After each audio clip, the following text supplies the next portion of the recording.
Hey everyone, it's Denise. Welcome back. This is our fourth workshop. We're going to look at the state of the caregiving space. We just talked about the market. Let's look at the spaces. So I was thinking about what are the spaces within our marketplace. If you have followed my work, you know that I talk about the 17 caregiving systems. You could also look at that and decide where you fit within those spaces. When I was thinking about it today, I was thinking more about it from the perspective of what do we create and develop within the marketplace that can be specific spaces. So these are the spaces I thought of, and feel free to let me know if you are thinking, oh, there's a huge space that you have missed, Denise.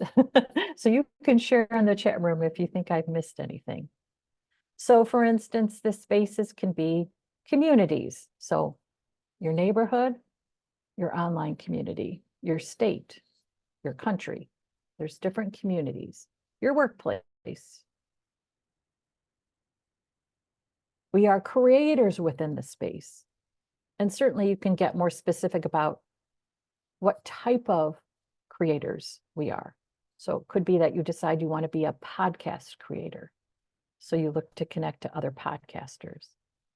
And it could be that you decide I want to launch a podcast. So just like when I talked about subscribing to newsletters, you start listening to other podcasts. And it could be podcasts outside the space.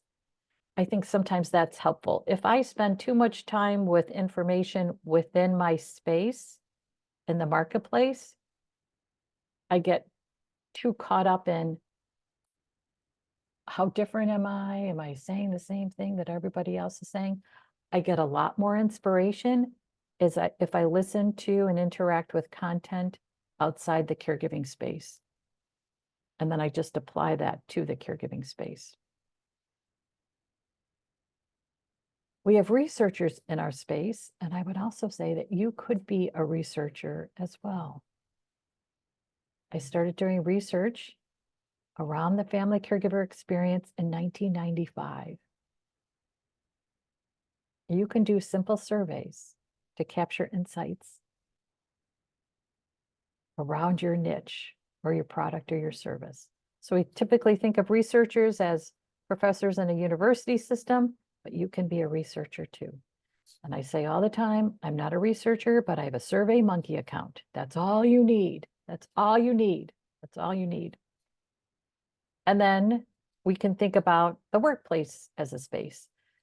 And if you've attended any of the other events, you'll know that I think about workspace and workplace in a variety of ways. So it's where we do our work, for instance, as business owners, but it's also where family caregivers do their work as family caregivers. So where does care happen for family caregivers? You guys have talked about different spaces, right? Like hospital, doctor's office. It also could be the community. So when we are taking our caree into the community to interact with a business owner, for instance, or to go out to eat, that's still work. We're still doing work as family caregivers. So that's the workplace. And then the healthcare system, and then technology, and then influencers. If you think, you know what, I really want to be considered an influencer, look to other influencers, other outside of our space to see how they do it. What are their messages? How do they interact with their followers? What resonates with you about their work? And then if you want to position yourself as a thought leader, then you can think, okay, I need to subscribe to certain newsletters within our industry and then share a perspective about what I read.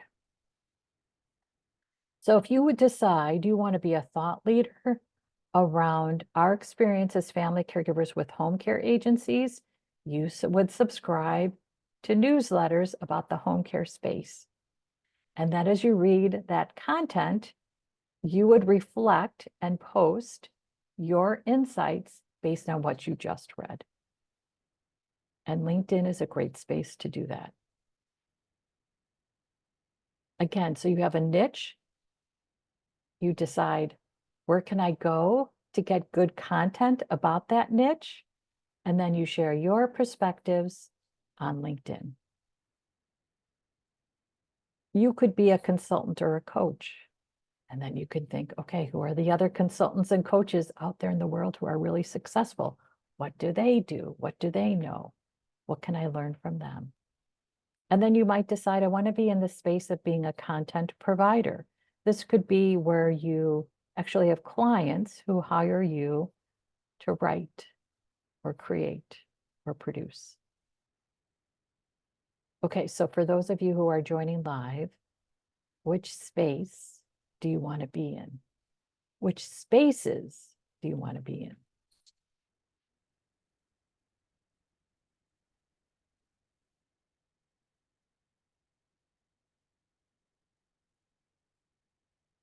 I used to be an influencer. And then when I sold my website and my social media, I moved out of the traditional space. Every once in a while, I'm still hired to be an influencer. But I have found that is really stressful. Don't really enjoy that.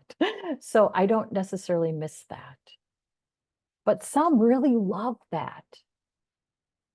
For me, it was stressful because it was a different, it felt more transactional in terms of the relationship with the individual who was hiring me, the individual company. And that made me too nervous. So Laura is sharing in the chat room that she considers her spaces to be community, consultant, content creator, thought leader. Yep. And Amy is sharing community, creator, researcher. Yeah, love that. Isn't it great to be able to call yourself a researcher? And Amy W. is thinking, she was a journalist, so now she's thinking research, thought leader, and content provider. Yeah. As a content provider, you can call yourself writer or author as well. And Beth is sharing healthcare system creator, researcher.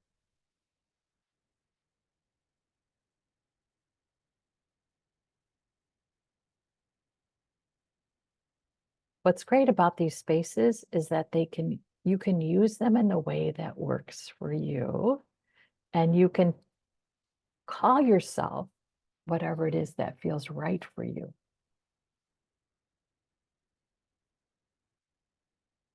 And if you love research, Amy was sharing in the chat room that she loves research. There is so much to research about the caregiving experience. And one of the things that I think I did right when I started in this space was really commit to collecting data. I didn't think of myself as a researcher, but I thought about it as collecting insights. So in 95, I started doing an annual family caregiver survey, and people would receive a paper survey that they would fill out and return to me. We were still really in the snail mail business. And then in 2014, I started thinking about stress as the overlooked epidemic in our communities. And then I thought, we should really collect some data around stress. And I asked the CDC, I did this whole campaign on Twitter, LinkedIn, everywhere, where I really encouraged the CDC to track caregiving stress, and I didn't get anywhere. So I thought, well, why don't I? So I started asking family caregivers to rate their stress level and to share the source of their stress. And that has created all kinds of content for me. So I still ask family caregivers to participate in that survey. I use that survey data all the time in different ways. When I would go to workshops and conferences and they would talk about caregiving stress, and then they would open it up to the audience to ask questions or share insights, I'd always stand up and say, I have an informal survey of family caregiver stress. To date, this number of family caregivers have shared their stress number, and this is what the stress number is. And it always had people, wow, tell us more. So again, we think, oh, I'm not a researcher. It's okay. You are. You are. Oh, good. Amy is sharing that research was what attracted her to the consultant certification. Yeah, it's fascinating. And I want to share something that I learned about researching family caregivers. I always made it possible for a family caregiver to pick a choice, for instance, multiple choice, and then I always included a comment box. When you are surveying family caregivers, make sure you always include a comment box with every question you ask, because they want to share more. They don't want to just pick an option. They want to tell you why they picked that option and what that option means to them. Always include a comment box. When I started doing the annual family caregiver survey, I would close with, what's a question you want me to ask next year? And then I would say, how can I make this survey better for you? And then they would tell me what question they wanted me to ask. Could you imagine that? All I had to do was ask, and they would say, here's what I want you to ask. I'd integrate those questions. And then someone shared early on, please always have a comment box. I was like, that is brilliant. I'm always going to have a comment box. So always have a comment box. And family caregivers appreciate the opportunity to share honestly what their experience is. They want to tell you. They are grateful that you ask.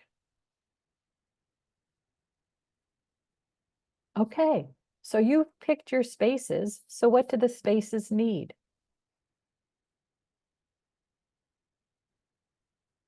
What do you think?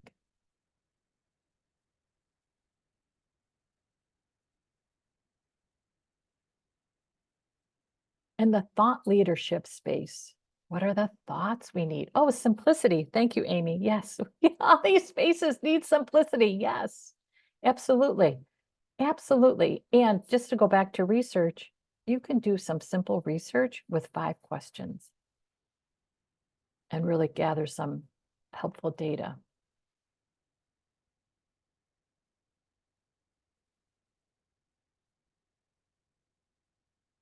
In our communities, what can you do to make a community better for a family caregiver?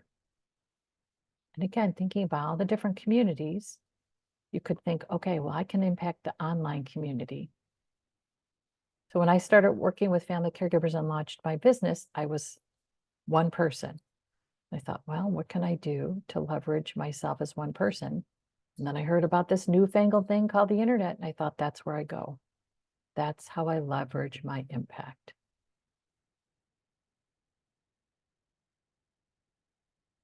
Yeah. So Amy is sharing in the chat room this idea that how can our communities benefit if they were to support family caregivers? Yes, absolutely. And you can think through one change a community could make that supports family caregivers. If you get buy-in from your community to make one change, then research that change. And then you'll have the outcomes that will say, because of this one change, this one simple change, these were the benefits to family caregivers, the community, and carees.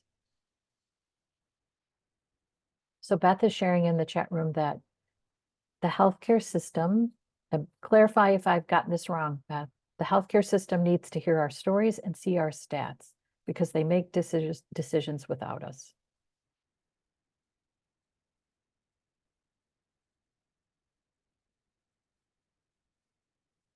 Okay, so it's this idea that the spaces need us, and you're thinking through, okay, I get the need. Here's what I'm going to do to help. And now you're going to think, well, who do I already know in these spaces? Because we often think, oh my gosh, how do I start? You start with who you know. Which spaces have the most connections for you? And then you're going to reach out to those connections and say, you know what I've been thinking about? Wondering if we tried this. What would you think?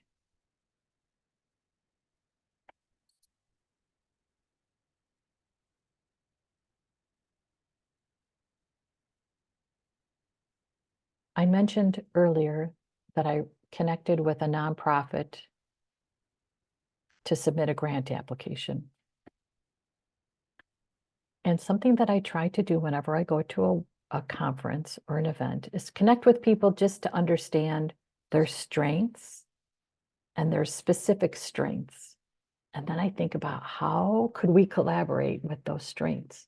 So anytime I see that there's a grant opportunity, then I know who to reach out to. So I was in Southern Illinois a couple weeks ago. I was delivering a keynote.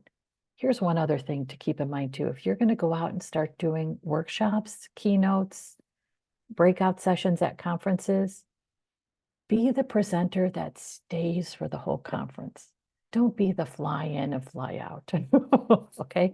Because whoever's organizing the event is going to love that you stay for the whole event. So I got booked to do this keynote, and they said to me, well, you can fly out if you want to after your workshop. If you want to stay, we'll pay for the second night at the hotel. I said, of course I want to stay. Of course I want to stay. So I stayed for the whole day, and I loved it. And I loved supporting the other presenters. And what happened is the organizer and I spent more time together. She's a professor at Southern Illinois. And after one of the workshops, I thought, I've got a picture on this grant that I want to apply for. So I said, Elaine, what would you think about working on this grant together? She's like, okay, sure. Of course I will. Which doesn't happen, but she was a nice person. So I thought, why not ask her? So the event ended. And she actually, after having been at this event for 12 or 13 hours organizing it, stopped at the hotel on her way home to have a meeting with me to talk about how do we apply for this grant. And so now we'll apply on Friday.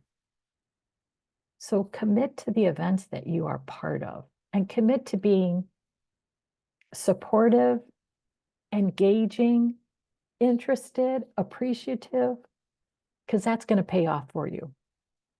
When I organized the National Caregiving Conference, I always paid attention to who met the deadlines and who didn't, who asked for only green M&Ms, right?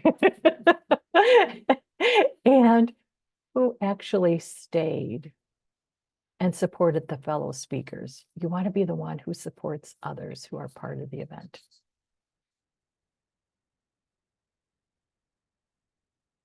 So I guess the other part about the spaces is thinking through how do you show up in the space?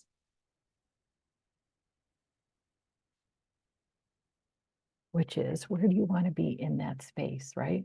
So you don't have to put yourself as being the forefront, like the most important thought leader. You want to be with a group of thought leaders. You want to engage with a group of thought leaders.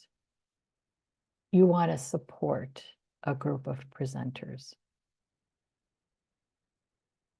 Just like we did our 6-word story about your work, you can think about what's the story about how I show up in this space.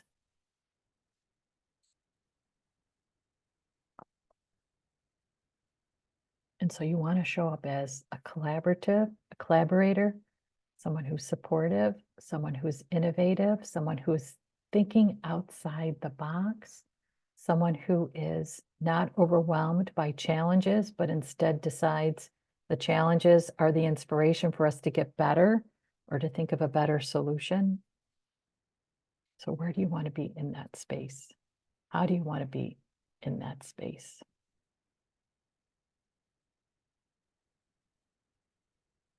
What are the current opportunities in those spaces? Who could you work with? So we've been talking in the chat room today about the collaborative opportunities for you guys. So you already figured out who could you work with within your space. And then what's the value you bring? Something else to think about, what are the opportunities you can create? As you think about collaborating, you want to make sure that the collaborators all receive an opportunity. It could be a shared opportunity because you organize an event together. And then it could be an individual opportunity. You all present at this organized event. It could be that you decide, let's do a podcast series. You decide 4 podcasts, a theme every podcast. You all join as co-hosts.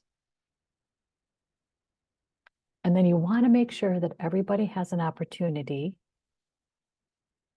at the end of the podcast to share their website or their social media or their LinkedIn. You want to be generous about the opportunities. There's enough. There's more than enough. And sometimes we get caught up in, oh my gosh, if I help her, there's not enough for me. There's enough for everybody. And if you help someone else with an opportunity, there's another opportunity coming for you.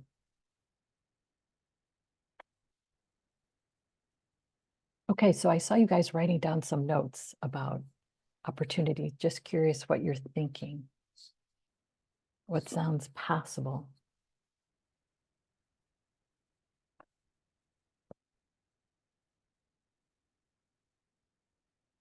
I also want to share one other insight around timing of an opportunity, because you're going to get caught up in, oh my gosh, well, if we do an event, what's the day? What's the time, right? It's the day and time that works for you. That's the right day and time. Record it, and then people can access it when it's convenient for them. Okay, so the podcast series is gaining traction, and the Caregiver Summit is gaining traction. Yep. There's lots of opportunities. And again, you can look to see what's already been created in the space and decide, wow, that was great. And what we can do next is this. And if you do some research, what's interesting is we're also going to talk about research within the space, right? So we're researching family caregivers, but we've also been talking really about researching the space in the marketplace. So let's say you research and you find someone that's already done a conference and you think, this is fabulous. You can reach out and say, I loved what you did. I'm sorry I missed it. When's the next one and how can I help you? And if you decide that someone did a conference and they kind of missed the mark, you can say, I loved what you did. I wondered if you would be interested in collaborating with this version of that.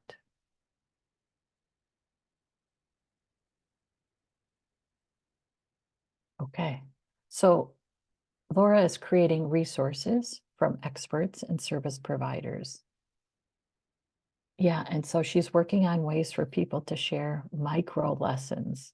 So the bite-sized wisdom.